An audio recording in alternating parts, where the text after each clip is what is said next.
အားလုံးပဲမင်္ဂလာပါကျွန်တော် family mobile နဲ့ကြိုဆိုလိုက်ပါတယ်ကျွန်တော်ဒီနေ့မိတ်ဆက်ပေးမှာတော့ second နဲ့မှာရောက်တာလေးရှားတယ်ရောက်တာနဲ့ကုန်လာမြင်တဲ့ Oppo ရဲ့နောက်ဆုံးထွက်လာတဲ့ Oppo K30 Turbo Pro 5G လေးပေါ့နော်နောက်ဆုံးထွက်လာတဲ့ဟာလေးနဲ့မိတ်ဆက်ပေးမယ်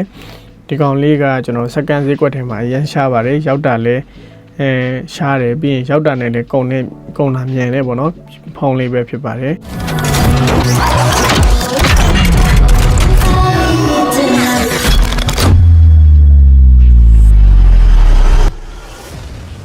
ဒီကောင်ဘာလို့လူကြိုက်များလဲဆိုတာကျွန်တော်တစ်ချက်ရှင်းပြပေးမယ်နော်ရှင်းပြပေးမယ်ဘာလို့လဲဆိုတော့ဒီကောင်မှာပထမဆုံးအသက်ချက်ကအဓိက cooling fan ပါလာပါနော်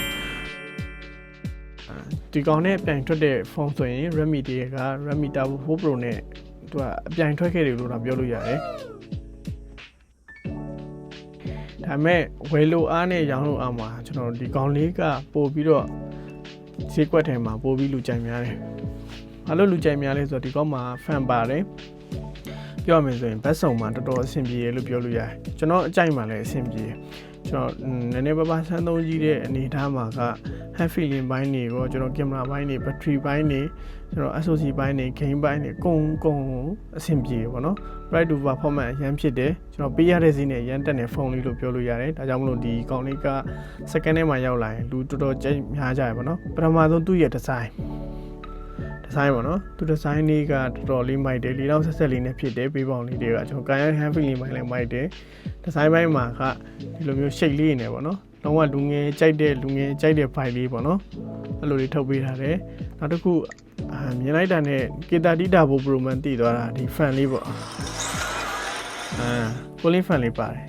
cooling fan လေးကဒီဘက်မှာလေးထွက်တာနော်ဒီအပေါ်မှာကင်မရာတစ်လုံးဒီမှာကင်မရာတစ်လုံးဒီမှာ flat မီးဒီမှာ cooling fan ထည့်ပေးထားပါတော့ဒီကောင်းရဲ့အများဆုံးလူသိများသွားတဲ့အချက်ကအဲ့ချက်ပေါ့နော် cooling fan လေးပါလာကျွန်တော်ဖုန်းဝယ်ပြီးဆိုတာနဲ့ cooling fan ဝယ်တယ်မလို့တော့ဖုန်းထဲမှာ cooling fan ပါပြီးသားအဲ့လိုမျိုးပေါ့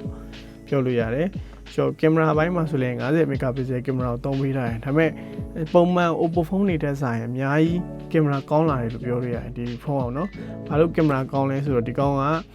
ကျွန်တော်တို့ပုံမှန် Oppo ဖုန်းတွေလို့ official ပေါ့နော် original global တို့ဘာလို့မဟုတ်ဘူးဒီကောင်က China လုံးဖြစ်တာပေါ့နော် China လုံးဖြစ်တဲ့အတွက်ကြောင့်ကျွန်တော်ကင်မရာဘိုင်းပိုကောင်းလာတယ်လို့ထင်တာပဲနော်ပြီးရင်ကျွန်တော်ဒီကောင်မှာ Play Store တွေပိုင်းလည်းသုံးလို့ရတယ်နော်။ဘာလို့ Oppo တို့ဘာလို့ Google Pay အင်တွေပါပြီးသားကျွန်တော်နော်ဘန်ထားတာပိုင်းမရှိဘူးပေါ့နော်။အဲကြောင့်ဒီကောင်လေးတွေကလုံးဝ Play Store တွေပိုင်းလည်းသုံးလို့ရမယ်။ဒီ China တို့ Global တို့ကွဲဝါတခုပဲရှိရပါတော့။တော်တော် quality ကောင်းတယ်လို့ပြောလို့ရတယ်။နောက်တစ်ခုသူ့ရဲ့ battery ပိုင်းမှာじゃ9000 mAh battery ကိုသုံးပေးထားတယ်။80 watt fast charging ထည့်ပေးထားတယ်ပေါ့နော်။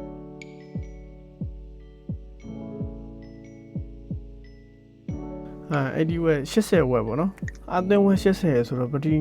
9000ကို80ဆိုတော့ကျွန်တော်တို့အသွင်းတဲ့အချိန်လဲညံမယ်ကျွန်တော်အသုံးတဲ့အချိန်ကြရင်လည်းတကြခံမယ်အဲ့ဒီကူကသူ့ရဲ့အသာချက်ပေါ့နော်တော်တော်လေးကိုမိုက်တယ်ကျွန်တော်ပြကြရင်ပြပေးမယ်နော်အကောင့်လေးဘူးတွေအသွင်းကျလေးပြပေးမယ်တော်တော်လေးကိုမိုက်တယ်လို့ပြောလို့ရတယ်ပြီးရင်နောက်တစ်ခုသူ့ရဲ့ SoC ဘိုင်းပေါ့နော် SoC ဘိုင်းမှာ Snapdragon 8X Gen 4ကိုတုံးပေးထားတဲ့အတွက်ကြောင့်မလို့ကျွန်တော်ပြောမယ်ဆိုရင်သူက cooling fan လေးထည့်ပေးထားတယ်အကောင်ကSoC ကကြတော့ကျွန်တော်နည်းနည်းပြောအပူဒဏ်ဟို short ပေးတယ်ပေါ့နော်အဲ့ဒါလေးရောသုံးထားဆိုတော့ကွက်တီပဲတော့ကဒီဈေးထဲမှာဒီကောင်ကရွေးချယ်ရတဲ့ဖုန်းလေးတစ်လုံးပေါ့နော်ကျွန်တော်ပထမဆုံး second ထဲမှာစရောက်တော့ဒီကောင်လေးကို73သိန်းခွဲထိရောင်းမှုတယ်ပေါ့နော်ကျွန်တော် second ဈေးပေါ့နော်73သိန်းခွဲထိရောက်ပူတယ်အဲရောင်းမှုတယ်ပေါ့နော်အဲ့တုန်းကကျတော့အသစ်ဈေးက15သိန်း9000လို့ပါလို့ထိရှိရပေါ့နော်ခုတော့အသစ်ဈေးလည်းကျပြီအသစ်ဈေးက73သိန်းကျော်ပဲရှိတော့ကျွန်တော် second ဈေးမှာဆို17သိန်းကျော်ပဲရှိတော့ပေါ့နော်ဒီကောင်လေးကိုရောင်းချပြီးတော့ပူပစ္စည်းအစုံပါတယ်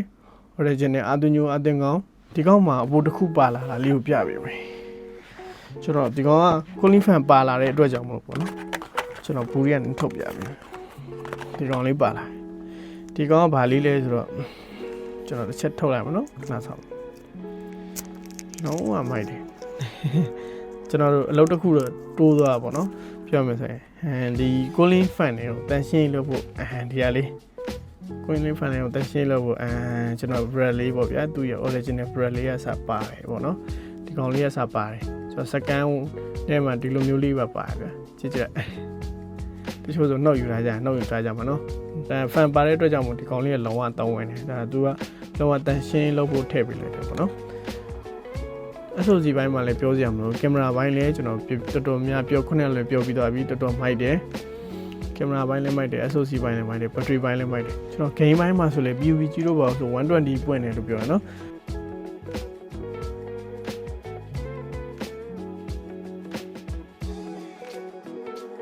ဒီဘောနော်ကျွန်တော်ဆိုင်မှာဆန်ဆော့ခိုင်းကြ120ပွင့်တယ်တဲ့ PUBG ဘိုင်းဆိုလည်း AC ဆော့လို့ရတယ်ပြီးရင် mobile လေးချက် AC ပဲကျွန်တော် game ဘိုင်းသုံးမလားကင်မရာဘိုင်းသုံးမလား battery နေတိုင်းမှာကြိုက်တာလားအသွင်းမြန်တာမှာကြိုက်တာလား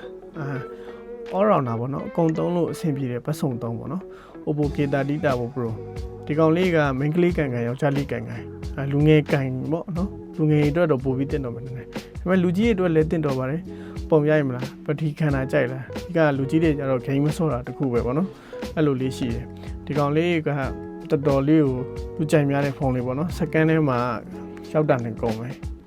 အဲ့လိုလုံးလေးပေါ့နော်ဖန်ဖွင့်လိုက်အဲ့တော့မှမီးလေးလင်းဒီဘက်မှာဖန်လေးရလဲနေလိုလေးပေါ့ဒီကောင်လေးကို brother စိတ်ဝင်စားလို့ကြိုက်နေတဲ့လူဝယ်ယူနေဆိုရင်တော့ကျွန်တော်တို့ဈေးနှုန်းလေးလည်းမပြောရသေးမင်းဒီ Oppo K30 Turbo Pro ပေါ့နော်ကျွန်တော်ဆိုင်မှာဆိုရင်တော့ပစ္စည်းအစုံပေါ့နော်ပစ္စည်းအစုံလေးကိုရောင်းချပေးမယ်ဈေးလေးက RAM 256GB ကို7သိန်းနဲ့မှ8000နဲ့ရောင်းချပေးမယ်ပေါ့နော်အသေးသေးကတော့လောလောဆယ်73သိန်းဝန်းကျင်မှာရှိရနော်73သိန်းဝန်းအဲ့ဒီဘက်လည်းမှာရှိရကျွန်တော်စကန်ဈေးလေးက7သိန်း8000နဲ့ရောင်းပေးပါပေါ့နော်ဒီကောင်လေးကိုစိတ်ဝင်စားလို့ဆက်သွယ်စုံစမ်းမှာယူနေဆိုရင်တော့ကျွန်တော် family mobile လိပ်စာလေးဖြစ်တယ်115လမ်း84လမ်းနဲ့95လမ်းညမှာလာရောက်ဝယ်ယူအားပေးလို့ရသလိုကျွန်တော် line ပေါ်မှာမယ်ဆိုလဲကျွန်တော် pay messenger ကနေပဲလာပြောပြလို့ရတယ်ကျွန်တော်ဖုန်းလေးဆက်သွယ်ပြီးမှာယူနေဆိုရင်တော့39 43လုံး83လုံး5ခုခွန်39 93လုံး83လုံး31ခုမှာဆက်သွယ်စုံစမ်းဝယ်ယူအားပေးလို့ရပါတယ်เนาะအားလုံးကျေးဇူးတင်ပါတယ်